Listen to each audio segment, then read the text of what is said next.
بسم اللہ الرحمن الرحیم۔ ڈسکور اوریجنل کے معزز ناظرین، السلام علیکم۔ اب کس نمبر 641 ملاحظہ فرمائیں۔ اس کا مسکراتا چہرہ ایک دم غم کے تاریک سائے میں ڈوب گیا۔ وہ خلا میں غیر موجود متحرک یادوں کے آسیب دیکھ رہا تھا جو اس کے ماضی کے قبرستان سے بدروحوں کی طرح نکل آئے تھے۔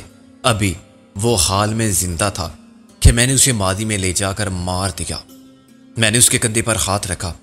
محسن وہ بت بنا بیٹھا رہا۔ اس کی صورت دیکھ کر مجھے خوف آنے لگا۔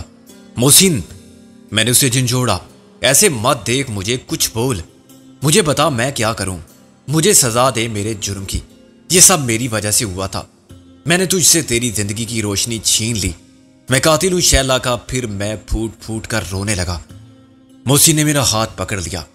ایسا مت کہہ سکندر، تیرے آنسو دیکھ رہی ہے شیلا، اور دیکھ کتنی دکھی ہے وہ، اسے میں کبھی نہیں رویا۔ خدا نے مجھے حوصلہ دیا، صبر دیا اور قوت برداشت عطا کی، یہ احسان تھا اس کا، پھر میں ناشکراپن کیسے کرتا۔ زندگی اسی کا نام ہے سکندر، اور اسی سے سمجھوتا کرنا ہی پڑتا ہے۔ یہ کسی انسان کے نہیں، تقدیر کے فیصلے ہوتے ہیں جن سے فرار ممکن نہیں ہوتا۔ کوئی بھی نہیں جانتا کہ دنیا میں جو کچھ ہوتا ہے کیوں ہوتا ہے۔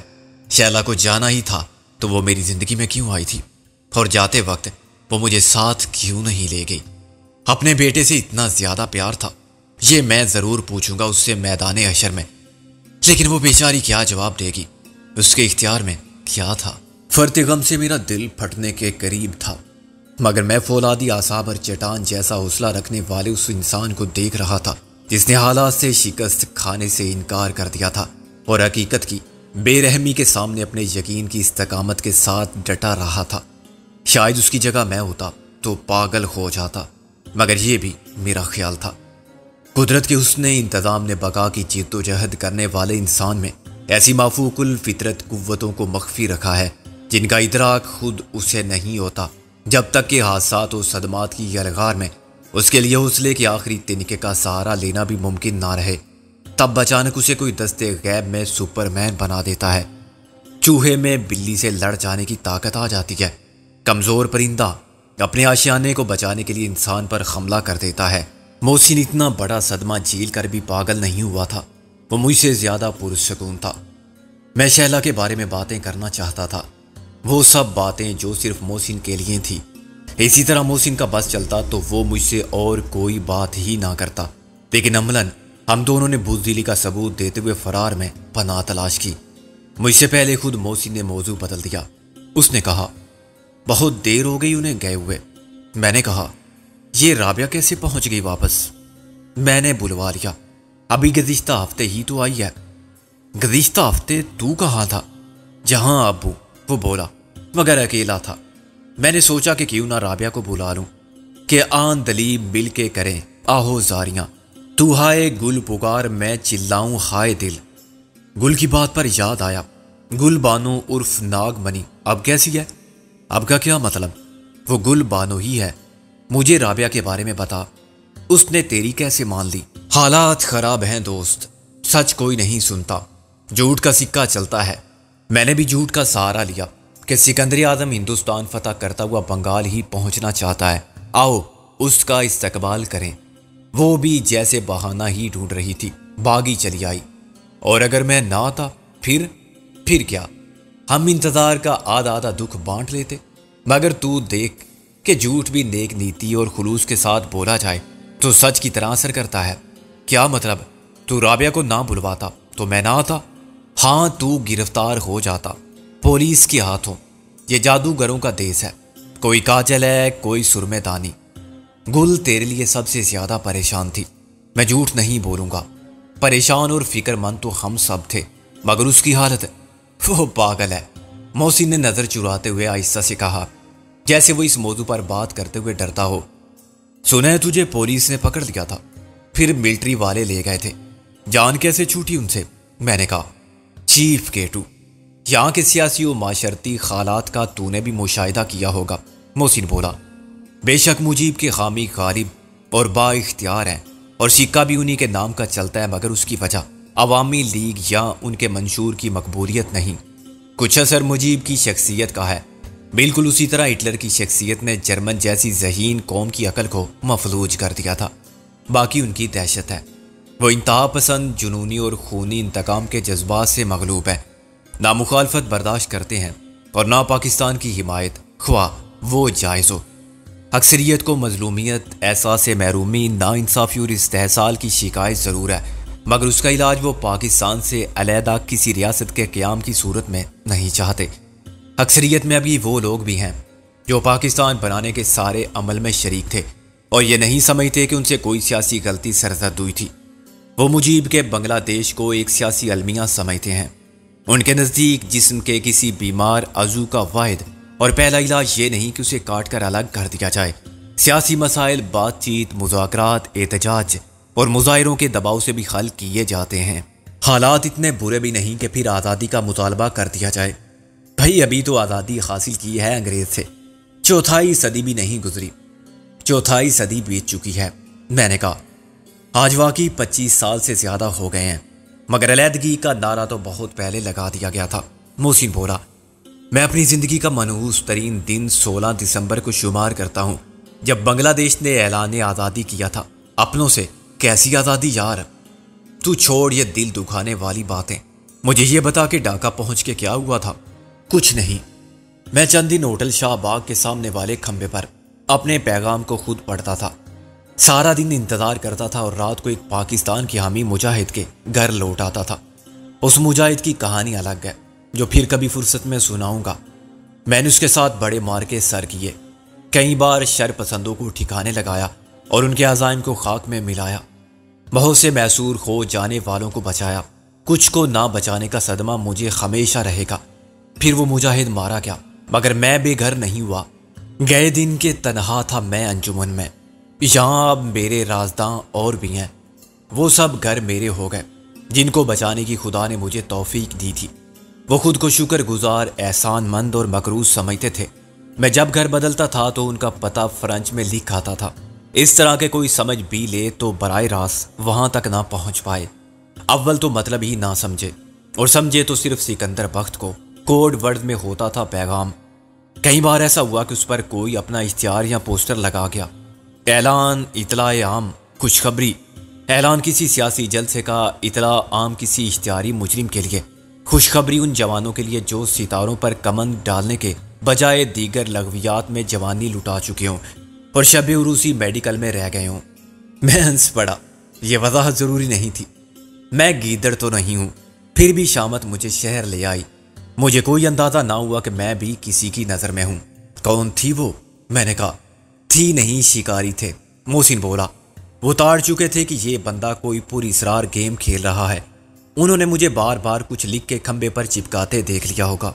ماشاء اللہ سے آپ بھی اتنے عقل مانتے ہیں کہ سمجھتے ہوں گے مجھے تو کوئی دیکھ ہی نہیں سکتا۔ میں نے کہا، کسی نے کہیں سے ایک فرانسیسی کو پکڑا اور اس سے ترجمہ کرا لیا، بس اس کے بعد میری نگرانی ہونے لگی۔ ایک دن، 2 دن، 1 ہفتہ، 2 ہفتہ، مہینہ پورا ایسے ہی نگرانی میں گزر گیا تو پولیس کا حوصلہ بھی جواب دے گیا کہ آخر یہ آدمی کچھ کرتا کیوں نہیں ہے جو قابل دست اندازی پولیس ہو۔ تنگ آ کے انہوں نے مجھے پکڑ لیا اور بڑی محبت سے پوچھا کہ میاں یہ ماجرا کیا ہے؟ کتنی محبت سے؟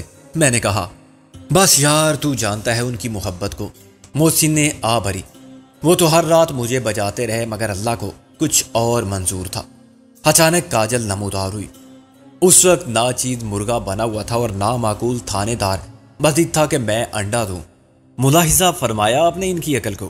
مرغے سے آذان دینے کا مطالبہ تو کیا جا سکتا ہے، انڈا دینے پر بینس کو مجبور کرتے تو جواز بھی پیدا ہوتا۔ تو کاجل کی بات کر رہا تھا؟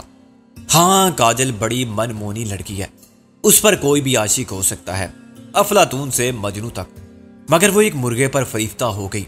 جب اسے معلوم ہوا کہ مرغا لاہور کا ہے اور مشکوک ہے یا مجذوب ہے، وہ کیا لینے آئی تھی وہاں؟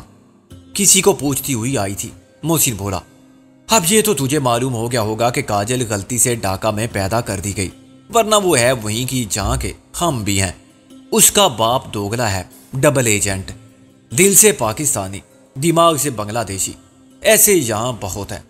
5th کالم کے لوگ، ان سب کے درمیان ایک خفیہ رابطہ ہے، یہ ایک دوسرے کی مدد کرتے ہیں اور پاکستان کی عامی عناصر کو بچانے کے لیے نیچے سے اوپر تک قابل اعتبار ذرائع استعمال کرتے ہیں۔ یہ بہت خطرناک کام ہے۔ پکڑے جاتے ہیں تو پھر ایک نہیں سب مارے جاتے ہیں، مگر اس سے کوئی فرق نہیں پڑتا۔ ایک زنجیر ٹوٹتی ہے تو دوسری کا سرا ہاتھ میں آ جاتا ہے۔ کاجل نے باپ سے کہا، اس نے پتہ نہیں کس سے، ایک چودھری اللہ دیتا ہے اپنے لاہور کا۔ میں چونکا، وہ سالہ آرامی، اس نے تو مروا دیا تھا مجھے۔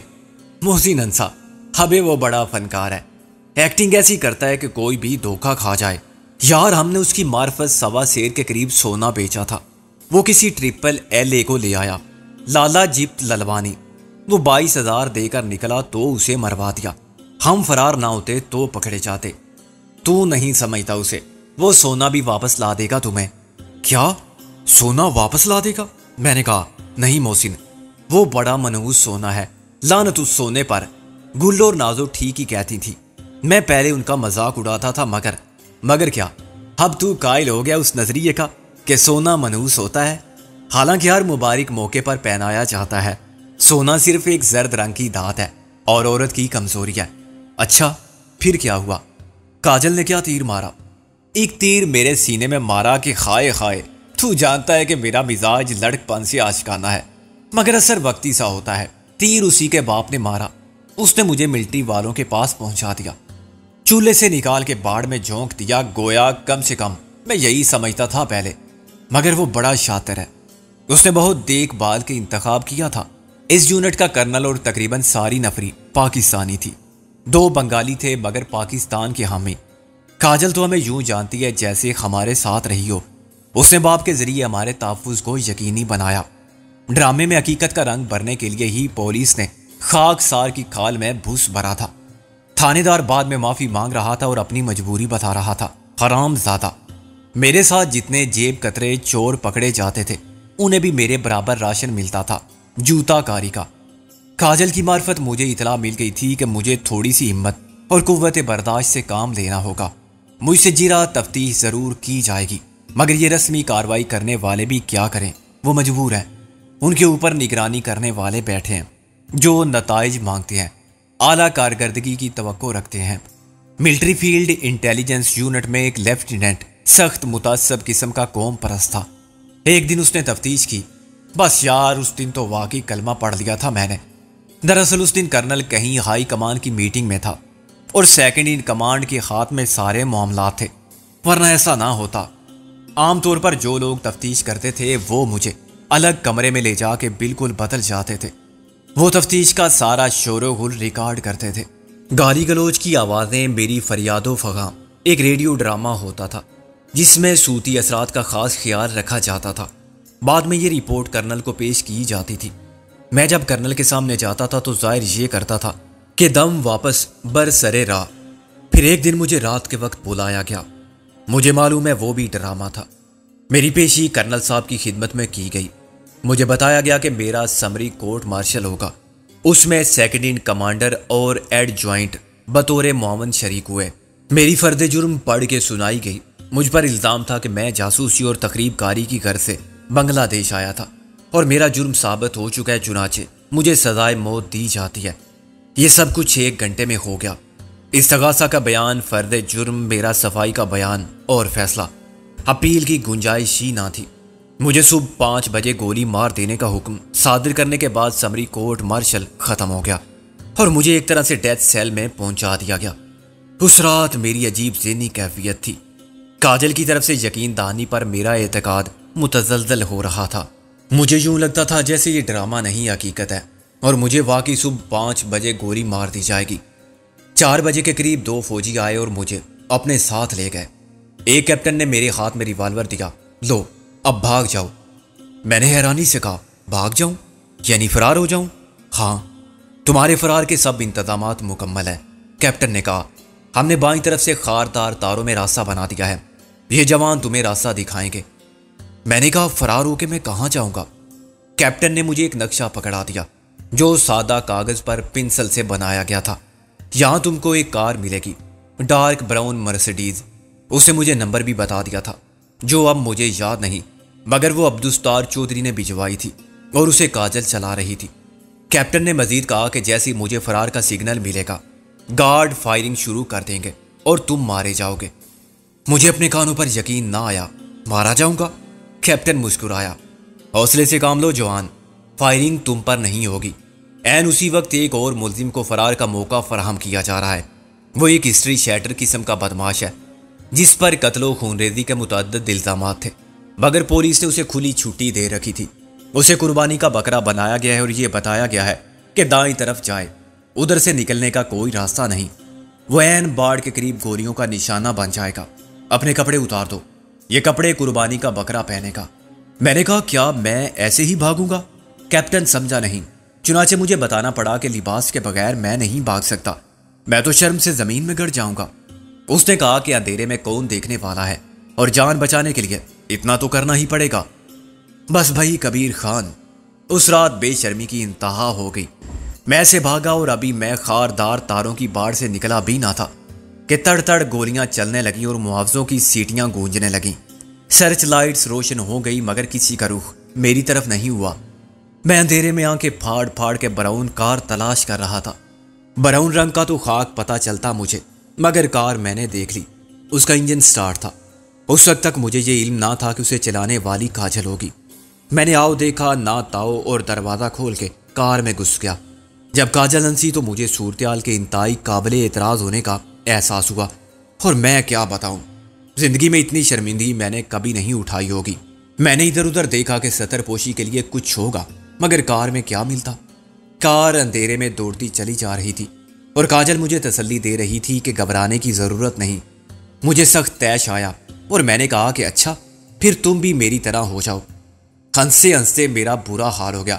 اگر وہ ہو جاتی پھر؟ میں چلتی کار سے کود جاتا، موسی نے کہا، اور دوڑتا ہوا رضاکارانہ طور پر پاگل خانے پہنچ جاتا۔ بڑی عجیب و غریب صورتحال تھی، مگر کچھ دیر بعد میری عقل ٹھکانے آئی تو میں نے کار کا سیٹ کور اتار کے پہن لیا۔ وہ کیسے؟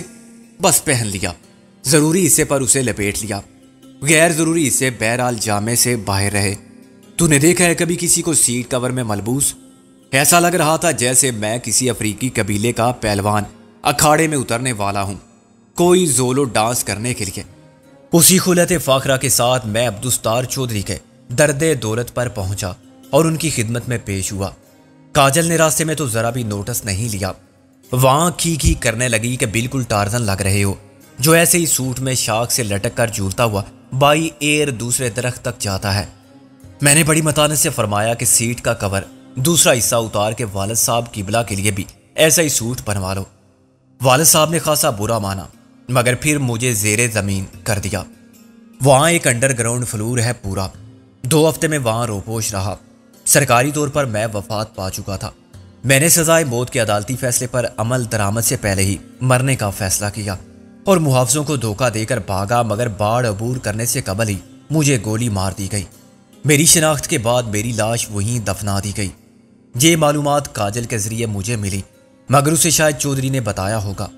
مجھے کبھی معلوم نہیں ہوگا کہ وہ کون بد نصیب قربانی کا بکرا تھا جس نے میرے کپڑے پہن کر زندگی کی امید میں موت قبول کی۔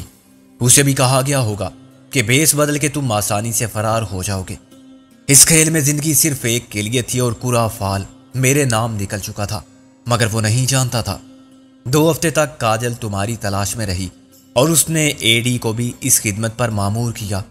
وعدے ہو کہ اے ڈی کاجل کے عشق میں سر فہرست ہے اور اس حد تک دیوانہ ہے کہ کاجل کہے تو اپنی بیوی کو ہی نہیں باپ کو بھی طلاق دے ڈالے۔ اس کی بیوی اسی وجہ سے ناراض ہو کے چلی گئی ہے۔ خبیث مجھ سے کہہ رہا تھا کہ حالات کے پیش نظر میں نے فیملی کو واپس بھیج دیا ہے۔ ویسے یار کیا یہ واقعی پولیس اسٹیشن ہے؟ نہیں، پہلے تھا، پھر کسی نے اس کی عمارت پر بم پھینک دیا کیونکہ یہاں ایک طلباء تنظیم کے صاحب صدر تفتیش کی تاب نہ لاتے ہوئے رائی ملک عدم ہو گئے تھے۔ تھانے کا کچھ حصہ تباہ ہو گیا تھا۔ تھانہ دوسری عمارت میں شفٹ کر دیا گیا۔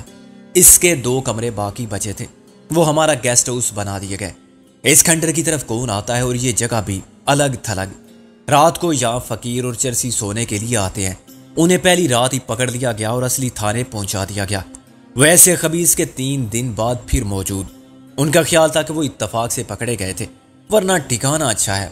یہ اتفاق دوبارہ ہوا تو انہیں یقین آیا کہ وہ بے گھر ہو چکے ہیں۔ پھر ایک رات علی بابا 40 چور والا کیس ہو گیا۔ لوٹ مار تو ہر طرف ہو رہی تھی۔ جو پہلے بے روزگار تھے مگر ہمت والے تھے، وہ خاصے فارغ البال ہو گئے۔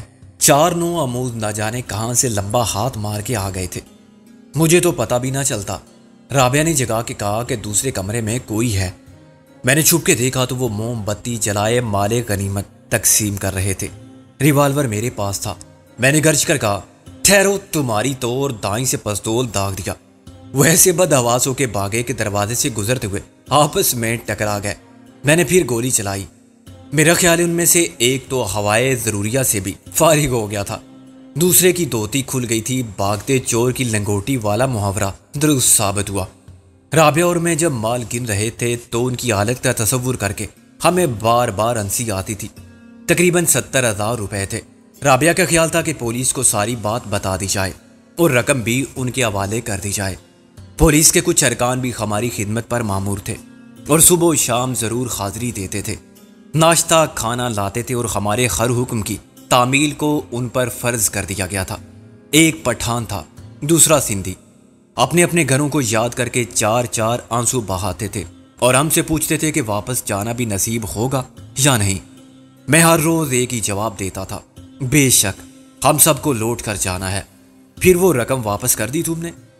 مال غنیمت حلال ہوتا ہے، اسے حرام خوروں کے حوالے کر دیتا، وہ کون سا سرکاری خزانے میں جمع کراتے؟ پھر بھی غیر سرکاری FIR لکھوانے کے لیے میں نے 10% اثاثے ظاہر کر دیے، اور وہ خاصے مایوس ہوئے اور میرے بیان پر شک میں بھی مبتلا رہے، لیکن زبان سے کیسے کہتے کہ میں اصل رقم گول کر گیا ہوں۔